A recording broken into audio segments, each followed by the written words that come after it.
I'm going to show you guys how I made this diorama with stuff from the dollar store, except the foliage. Of course, I got that from Alliexpress, but it was really cheap.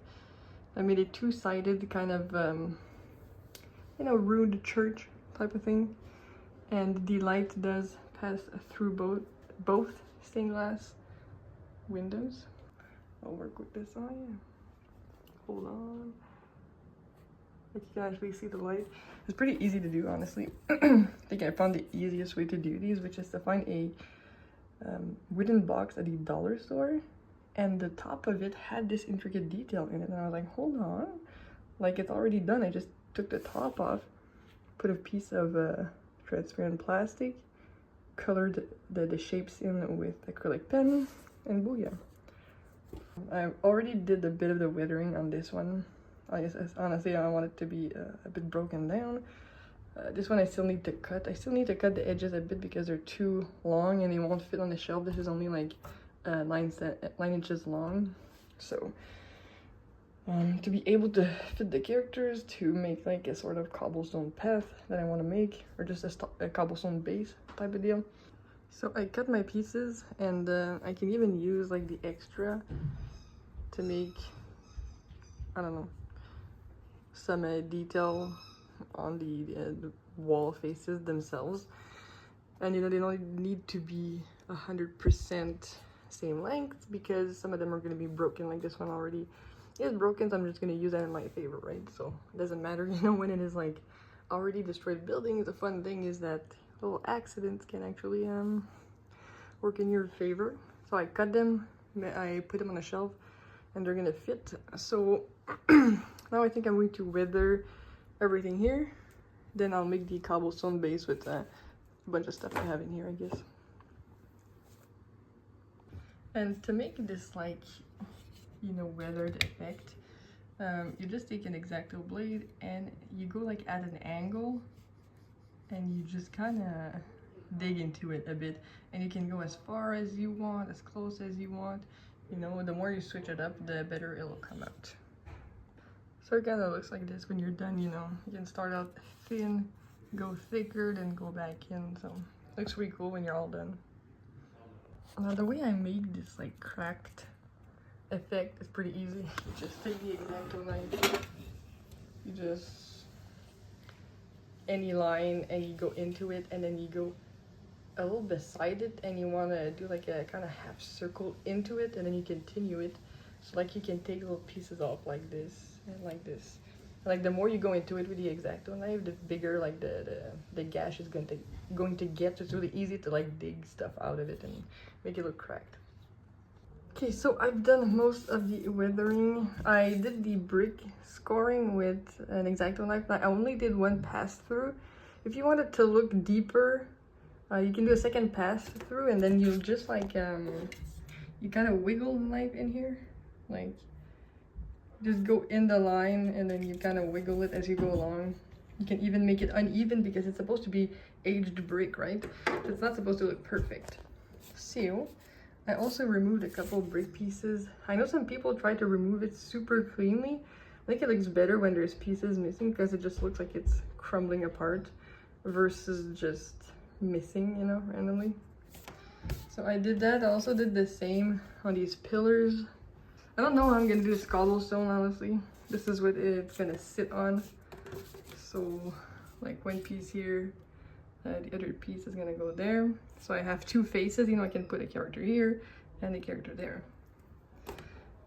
So I don't know how I'm gonna do the cobblestone effect, if I just like wing it and do squiggly lines everywhere, or if I have to draw the circles individually and then try to score it with the X-Acto knife. But I don't know, I'm gonna do a bit of research before I start doing any of that.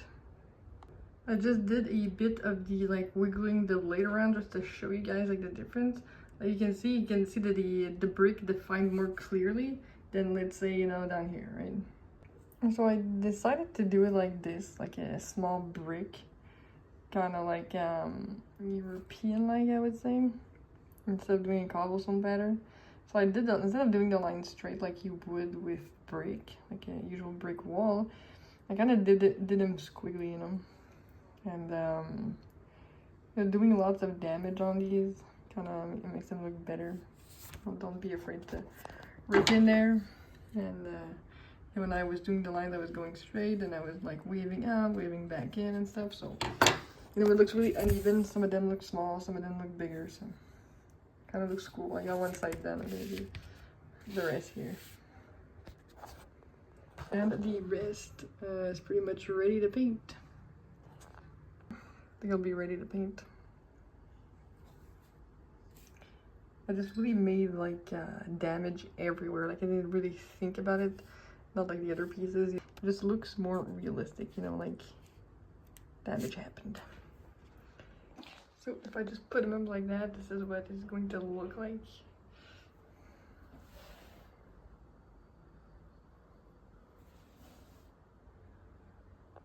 So the next thing that I'm going to build, which will be the last thing for this, is going to be the wooden truss that would have been like on the building, like coming from here going over there. I'm going to make two, like one jutting out here, one this way, if it doesn't hold. So I'm going to make it with popsicle sticks, right? If it doesn't hold, I might have to do like one in the middle, so one that goes straight down, boop, right here. Yeah, I'll be using these popsicle sticks, so I'll use 4 to make the rectangle for the truss. And yeah, I mean, you don't need much for this, right? Popsicle sticks, dollar store, cutters, a hot glue gun with some hot glue, of course, and a ruler. And that is it. Alrighty, so the pieces are done. They don't look perfect. It doesn't really matter because they'll mostly be covered in this ivy. You know, that's kind of the purpose of it. I want the ivy to like grow on it, go all around it, and look like it's, you know, taking over. And I also made 4 little like broken wood pieces with the same popsicle sticks, you know. You just break them apart with your hands. And that's it. I think I'm finally ready to freaking paint everything. So we're going to paint the building white because this is gray and it's kind of a porous type of material. You know, it's gonna take a few coats, but the gray is still gonna show underneath a bit, so it's gonna still give it that like old weathered look. So I use this from the dollar store. And basically, when you want to paint like concrete or rocks to make it look like, you know, a real rock, you start with the base coat, whatever that is for you, and then you go lighter and lighter and lighter. Now, since we're doing white, you know, we're not gonna do these types of white highlights like an actual concrete. I use a lot, or I look at a lot of references, either Google images on Pinterest, just to see what those types of buildings actually look like when they're old and pretty much destroyed, right? So I think I'm gonna go with a white, and probably gonna do like a few brown washes, I would say, and then just some green, kind of mossy looking stuff. So we're gonna do that. So this first coat, I mean, it's not too bad, you know, it's pretty white actually, more than I was imagining. So I might just do a second one. And then, like, you see all the damage here? Like, that's gonna show when we do a black wash or a brown wash. It's gonna bring out a lot of that detail, and all the detail that we did, all the damage we did, that's all gonna be brought out with the black wash. So everything is dry as it should be because this is the next day. I'm gonna do another coat of white on this and on these as well, just to make sure that there's no like gray showing through, because basically I want this to be beige, and if we dry brush beige onto white, it's gonna look like really weathered down and old. So that's what I'm going to do. I did a gray for the ground, but I don't think I'm gonna do another coat because I don't think it needs it. You know, it's gray on gray anyways.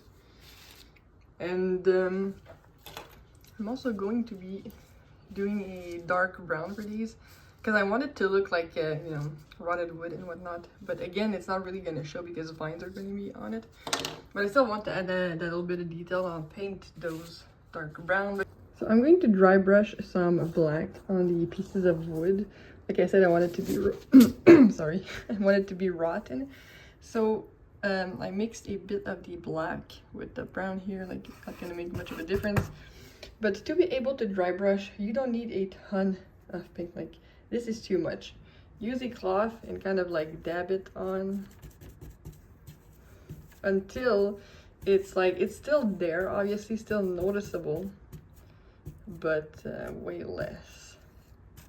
Kind of like this, I would say. Yeah, that's good. And then you would brush it on.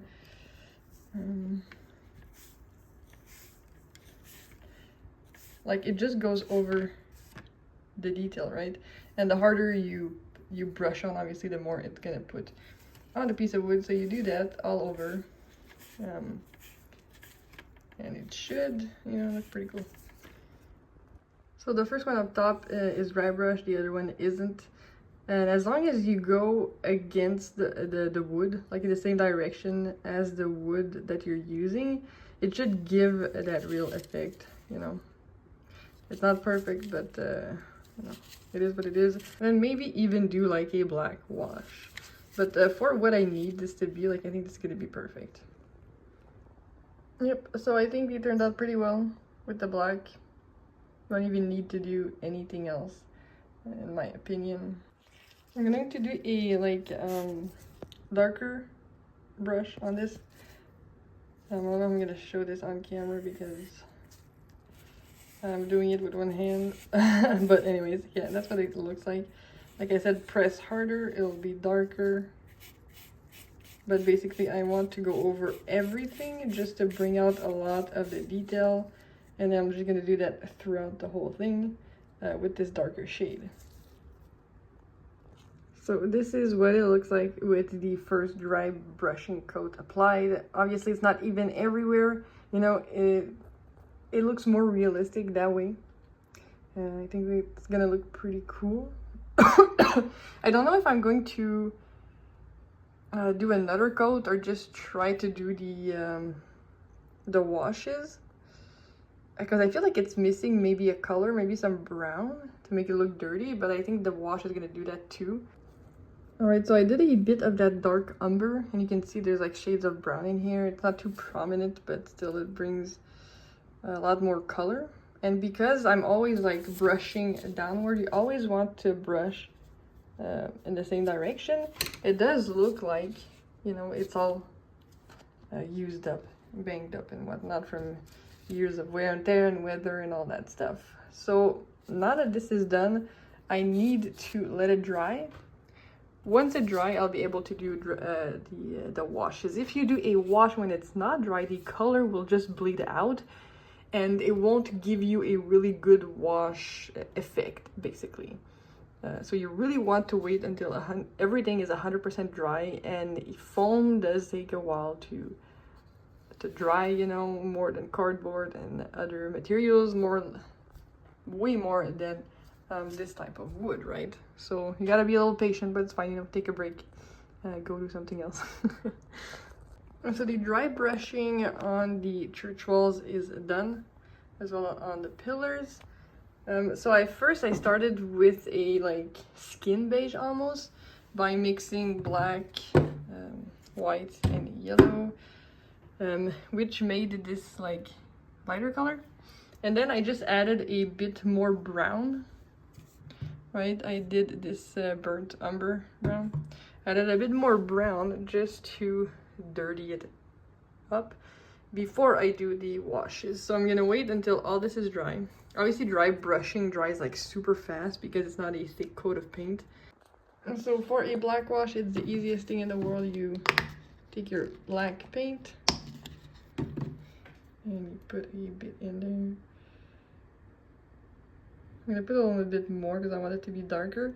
And then I'm going to fill this entire thing with water. I'm going to mix it up, and then that dark liquid I'm going to apply to all the pieces. Now when you do this, you want to make sure to mix it well at the bottom so you don't have paint on the end of your brush, or it'll be like way darker and it'll just like paint black, and you don't want that. You just want a liquid. So like you see in the edge, there's still a bit of paint at the bottom, so just mix it up well.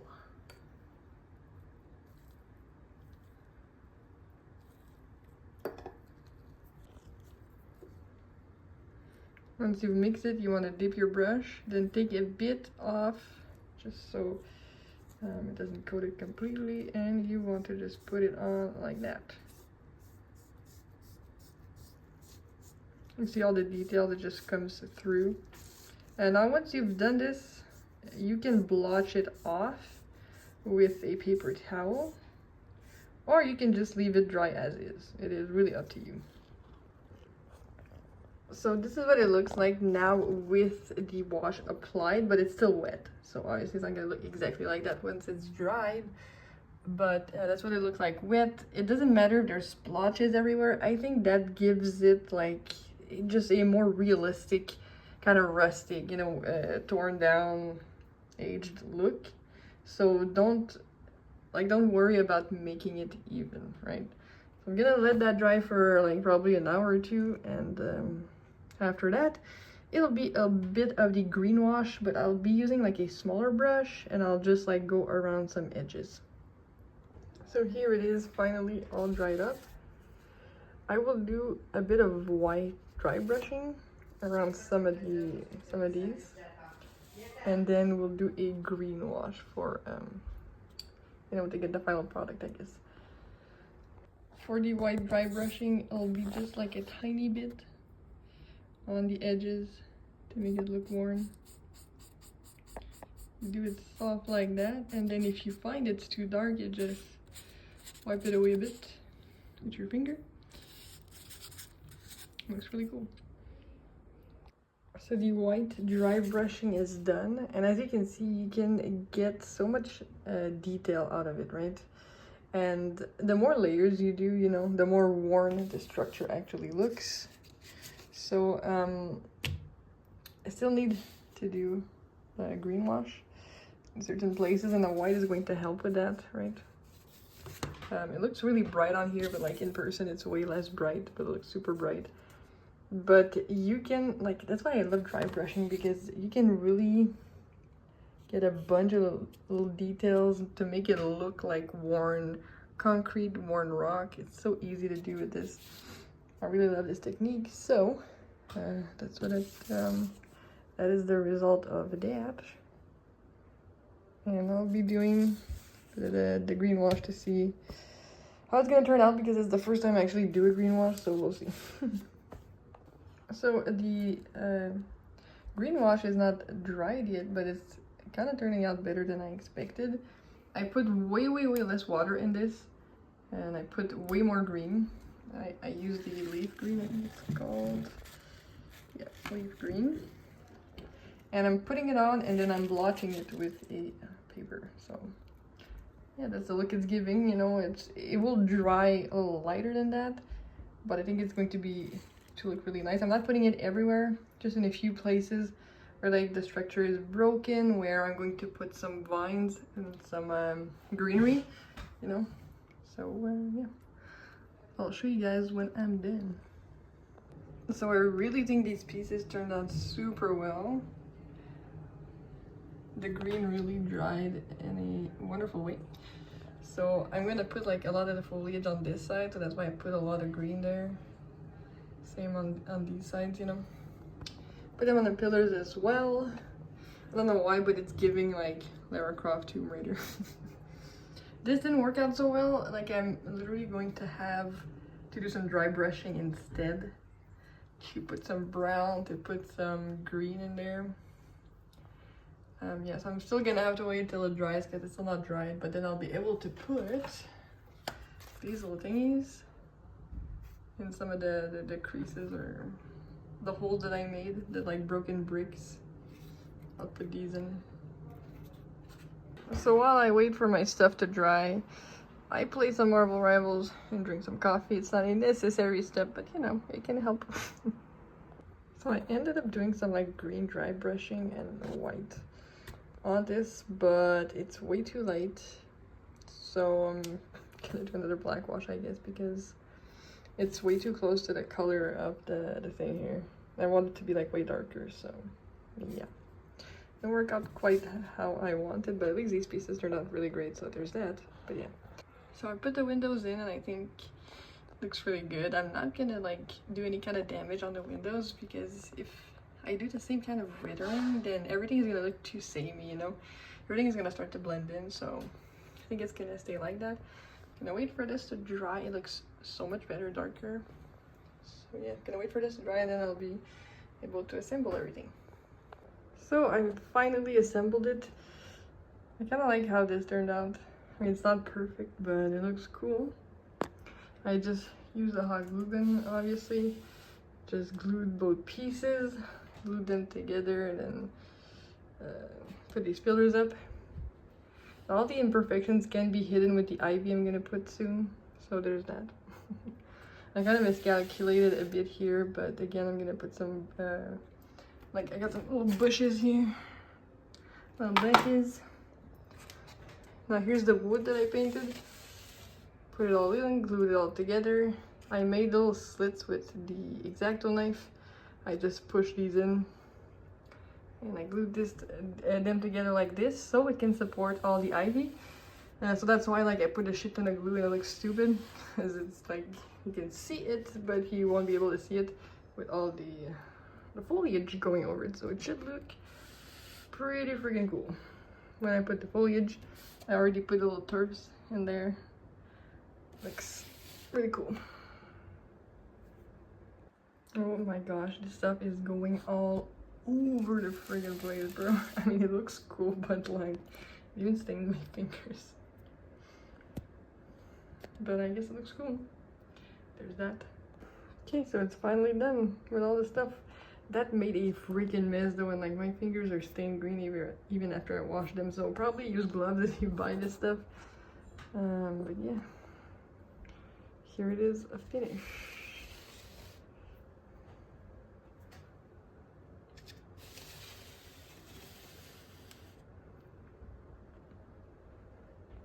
And this is what it looks like with the light off and a light source behind the window. And the second window.